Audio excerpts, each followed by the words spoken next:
Silicon Valley is now jumping on the activist bandwagon, which makes me now go to Alex Jones. A couple of days ago, as I'm sure you know, Alex Jones was almost completely deplatformed. Spotify, Stitcher, Apple, Facebook, YouTube, Pinterest all pulled Alex Jones content from their platforms. Within a span of 12 hours, they nearly completely dismantled his ability to be heard or make money. Now, my track record for despising Alex Jones is really, really clear. He said I was the CIA agent that coordinated the cover-up for 9/11. That was like in, 2002? I think the man's crazy and dangerous. But I am also conscious of what ignoring or banning information or opinions has done to this country over the past decade. Look where we are today. It's because the media would not let voices be heard or take them seriously. It's hard to say that with Alex Jones, but I cannot remember a time in my lifetime when we have been more divided.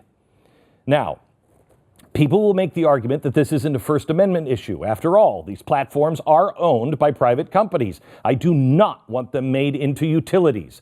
They can do whatever the heck they want.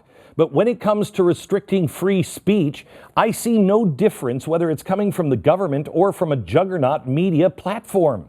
Silicon Valley is doing the same thing to Alex Jones that the government and mainstream media has done to the middle of this country for years.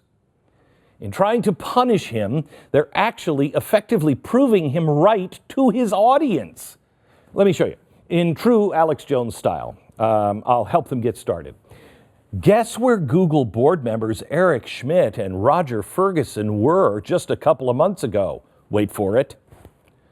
The Bilderberg Conference. Yes, and there's more. Guess where Facebook board member Peter Thiel and Reed Hastings like to hang out? Yes, and it's not for the hamburgers.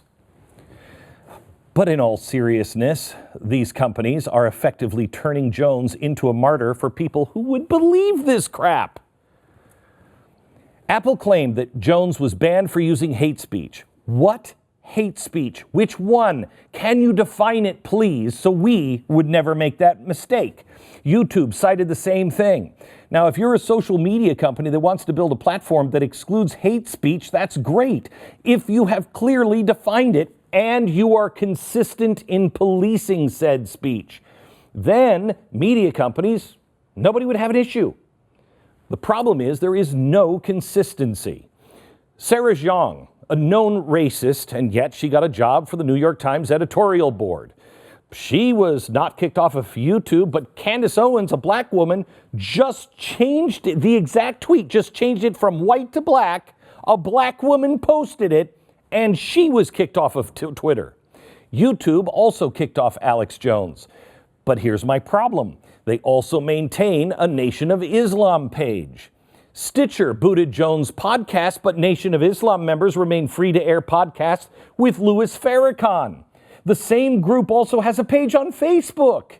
Louis Farrakhan has his own Facebook page with over 1 million followers. Now, if Louis Farrakhan doesn't constitute hate speech nowadays, what does? Maybe this? The satanic Jews that control everything and mostly everybody.